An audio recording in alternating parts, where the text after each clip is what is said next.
Welcome back to Between Two Wings. I'm your host, Jay Wiles. Today, I'm thrilled to have Renee Spencer with us. She's an air traffic controller with the FAA, and in just a few weeks, she'll be making her way back to Oshkosh. Renee, how many times have you been to the show now? This will be my seventh Oshkosh. Oh, that's so much fun. That's awesome. I'm sure there'll be a lot of people joining you up there, as I mean, that's what keeps you so busy up there. Yes. We're thrilled to have you. Thank you so much for coming on. Thank you for having me. Absolutely. Absolutely. Well, I'd love to start off just talking about our backgrounds, what we've got going on behind us here. For me, I took this out on the North 40 last year. I had a great time with a bunch of my coworkers from ForeFlight. We all got to explore the grounds when we weren't working in the ForeFlight booth. And it was just a lot of fun. So, Renee, tell us about yours. This is the picture I took of the Oshkosh Tower. I take one every year.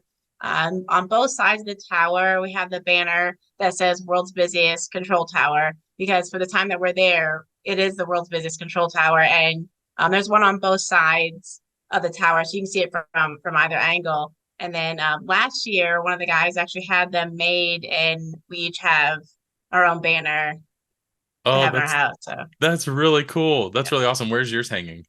I just up in my game room with all my like aviation and movie like collectibles and stuff. So Oh, that's amazing. That sounds really cool. yeah, So let's talk about the show. What's your favorite part about going to AirVenture? I imagine it's kind of different from what you usually do.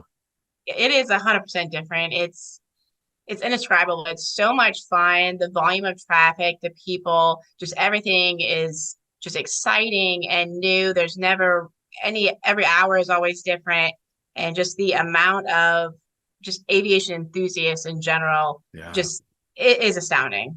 It really is. Just the little bit. I mean, I haven't had your perspective on it, but just I went for the first time last year and it was mind-boggling how many Yes. people were around.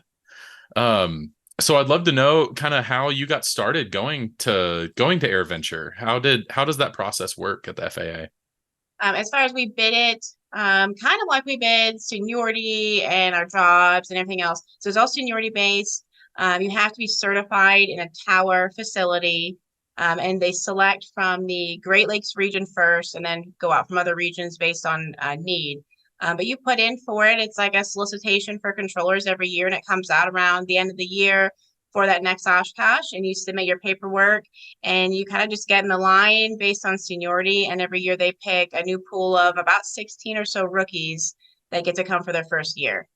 That's awesome. And what's it like that very first year? And that's why it's rather intimidating. You don't really know what to expect. It's not comparable to anything you do at home, but you don't really know that until you get there. So you show up and you get a control tower operator certificate. You take the test and you learn the procedures of Oshkosh specifically. And so we have a training day and you learn it. And then you're pretty much on the job training from people that have far more experience than you, so that you can eventually be into those roles. But it is quite a shock of just new procedures and new things you've never seen. Absolutely. I could imagine. What's those different roles? Some of them are at the airport, right? But some of them are not. Can you talk about the types of different things you do throughout the week? Yeah, correct. So we staff quite a few different places on the field itself. So we have teams actually in the control tower, and those they work arrival only. So you're working just the rivals to both runways.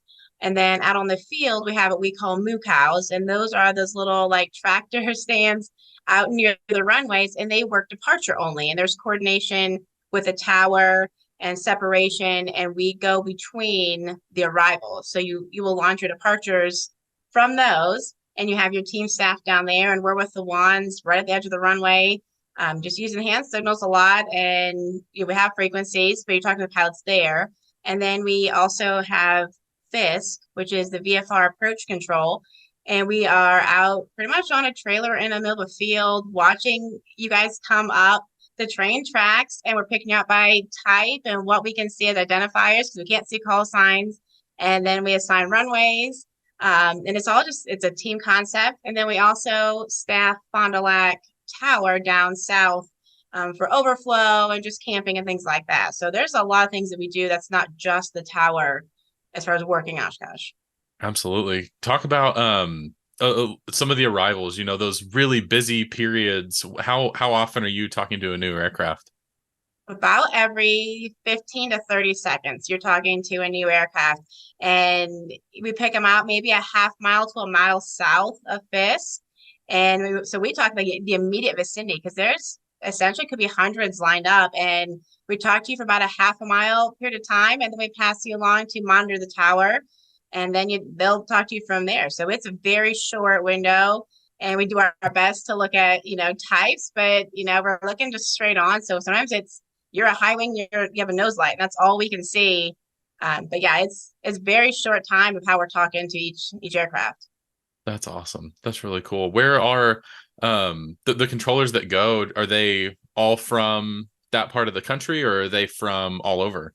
They're pretty much from all over. Mhm, The FAA starts the bid from the Great Lakes region. So those mhm. controllers do have preference to get selected initially. But like if you're working, then you get to come back. So then you go and fall in a different category. But we have controllers from Hawaii to Washington to right in Wisconsin that get to go, Midwest Wow. up to New York and Florida. So all across the country, Oh, that's controllers come for incredible. this for the 2 weeks. That's really cool. And speaking of Florida, this isn't the only show you've worked. Talk about the other opportunities you've had. Is I was fortunate in 2021 to do my first Sun and Fun, and it's just as much fun. It's slightly different, a little bit different procedures, and a lot of the same people, some new people, and it's just a blast as well. That's really cool. Are there any other shows around the country that the FAA brings in controllers for? Not to my knowledge. Now they do. These are the main shows that the FAA will solicit controllers for that we get to work. So it's a very select group and a extreme honor to get selected and get to work these every year. Absolutely. That's so much fun.